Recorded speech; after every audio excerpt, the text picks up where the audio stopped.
गुरुभ्यो नमः हरि ओम पूज्याय राघवेन्द्राय सत्यधर्मरताय च भजतां कल्पवृक्षाय नमतां कामधेनವೇ.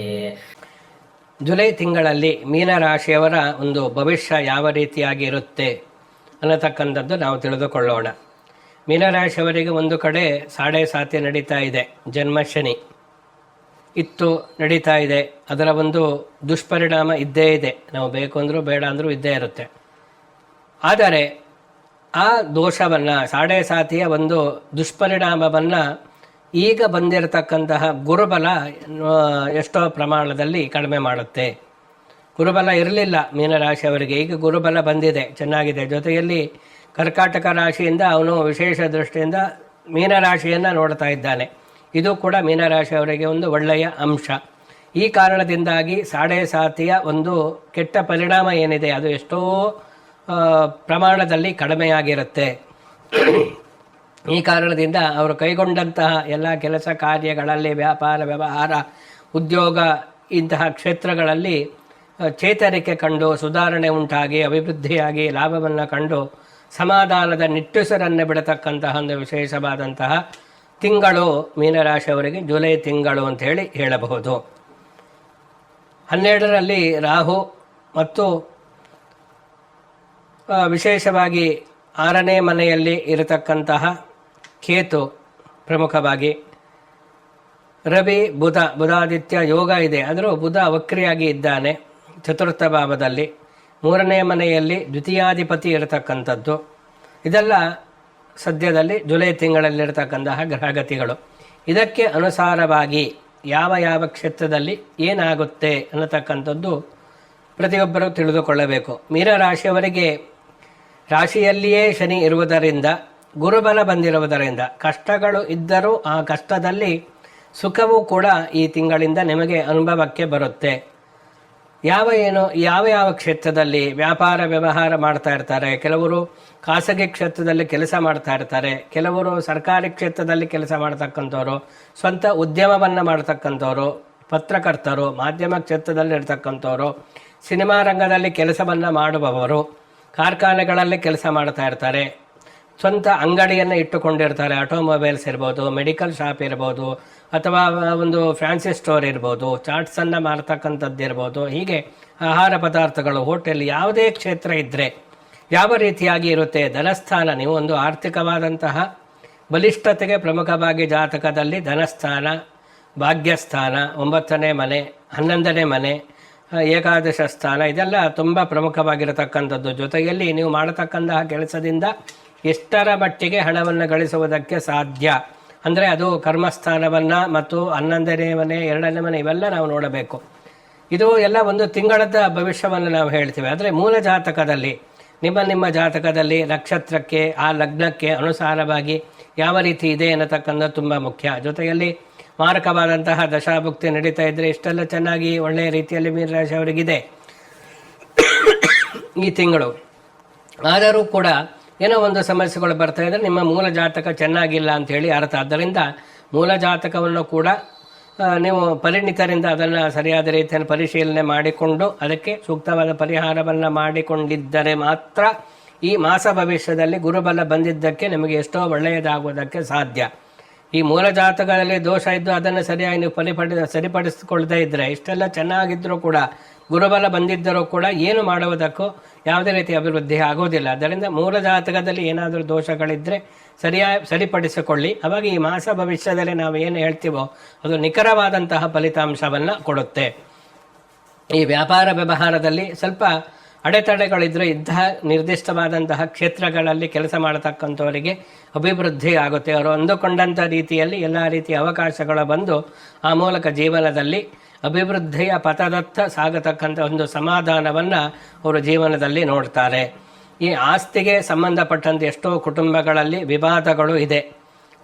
ಆಸ್ತಿಗೆ ಸಂಬಂಧಪಟ್ಟಂತೆ ಅಂತಹ ಆಸ್ತಿ ಸಂಬಂಧಿತವಾದಂತಹ ವಿವಾದಗಳಿದ್ದರೆ ಅದು ಪರಸ್ಪರ ಮಾತುಕತೆಯಿಂದ ಬಗೆಹರಿಸಿಕೊಳ್ಳತಕ್ಕಂಥದ್ದು ಒಳ್ಳೆಯದು. ಯಾಕೆಂದರೆ ಬುಧಾದಿತ್ಯ ಯೋಗ ಗೃಹ ಸೌಖ್ಯದ ಅಂದರೆ ಚತುರ್ಥ ಭಾವದಲ್ಲಿ ಇರುವುದರಿಂದ ನೀವು ಸ್ವಲ್ಪ ಕಾಂಪ್ರಮೈಸ್ಗೆ ಬಂದರೆ ಅಂಥ ಆಸ್ತಿ ವಿವಾದಗಳು ಹೆಚ್ಚು ಸಮಸ್ಯೆ ಇಲ್ಲದೆ, ಹೆಚ್ಚು ಕಿರಿಕಿರಿ ಇಲ್ಲದೆ ನೀವು ಇತ್ಯರ್ಥ ಮಾಡಿಕೊಳ್ಳುವುದಕ್ಕೆ ಸಾಧ್ಯ ಆಗುತ್ತೆ. ಆದ್ದರಿಂದ ಕೋರ್ಟು ಪೊಲೀಸ್ ಸ್ಟೇಷನ್ ಅಂತ ಹೋಗುವುದಕ್ಕಿಂತ ನೀವೇ ಮಾತುಕತೆಯ ಮೂಲಕ ಬಗೆಹರಿಸಿಕೊಳ್ಳತಕ್ಕಂತಹದ ಕಡೆ ಗಮನವನ್ನು ಕೊಡಿ, ಯಶಸ್ವಿಯಾಗುತ್ತೀರಾ. ಇನ್ನು ಅನಿರೀಕ್ಷಿತ ಯಾವುದೋ ಒಂದು ನಿವೇಶನ ಖರೀದಿ ಮಾಡಬೇಕು, ಸ್ವಂತ ಮನೆ ಕಟ್ಟಬೇಕು ಅನ್ನತಕ್ಕಂತಹ ಆಸೆ ಇರುತ್ತೆ. ಅಂತಹ ಒಂದು ಆಸೆ ಏನಾದರೂ ಇದ್ದರೆ ನಿಮಗೆ ನೀವು ಅಂದುಕೊಂಡಂತೆ ಸೂಕ್ತವಾದಂತಹ ನಿವೇಶನ ನಿಮಗೆ ಸಿಗತಕ್ಕಂತಹ ಸಾಧ್ಯತೆಗಳು ಕೂಡ ಈ ಜುಲೈ ತಿಂಗಳಲ್ಲಿ ಉಂಟು. ಮನೆಯನ್ನು ಕೊಂಡುಕೊಳ್ಳತಕ್ಕಂತಹ ಯೋಗ, ಫ್ಲಾಟ್ ಕೊಂಡುಕೊಳ್ಳತಕ್ಕಂತಹ ಯೋಗ, ಕೃಷಿ ಜಮೀನನ್ನು ಭೂಮಿಯನ್ನು ಖರೀದಿ ಮಾಡತಕ್ಕಂತಹ ಯೋಗ, ವಾಣಿಜ್ಯ ಉದ್ದೇಶಕ್ಕೆ ಏನಾದರೂ ಭೂಮಿಯನ್ನು ಖರೀದಿ ಮಾಡತಕ್ಕಂತಹ ಹೊಸ ಕಚೇರಿಯನ್ನು ಸ್ಥಾಪನೆ ಮಾಡುವುದು, ಇದೆಲ್ಲವೂ ಕೂಡ ಒಳ್ಳೆಯ ಸಮಯ ಇದೆ. ಈ ಸಮಯದಲ್ಲೇ ನೀವು ಅದನ್ನು ಸರಿಯಾದ ರೀತಿಯಲ್ಲಿ ನಿರ್ವಹಣೆಯನ್ನು ಮಾಡಿಕೊಂಡು ಆ ಮೂಲಕ ನೀವು ಅಂದುಕೊಂಡಂತಹ ಯಾವುದೇ ಒಂದು ಕನಸನ್ನು ನನಸು ಮಾಡಿಕೊಡುವುದಕ್ಕೆ ಒಳ್ಳೆಯ ಒಂದು ಸಮಯ ಅಂಥೇಳಿ ಹೇಳ್ಬೋದು. ಅದರಿಂದ ಆ ದಿಸೆಯಲ್ಲಿ ಕಾರ್ಯಪ್ರವೃತ್ತರಾಗತಕ್ಕಂಥದ್ದು ತುಂಬ ಮುಖ್ಯ. ವಿಶೇಷವಾಗಿ ಈ ತಮ್ಮ ಮಕ್ಕಳಿಗೆ ಆ ವಯಸ್ಸಿನವರು ಏನಿರ್ತಾರೆ, ಯುವಕ ಯುವತಿಯರು ಇದ್ದರೆ ಅವಿವಾಹಿತರಿಗೆ ವಿವಾಹ ಆಗತಕ್ಕಂಥದ್ದು ಒಂದು ಯೋಗ.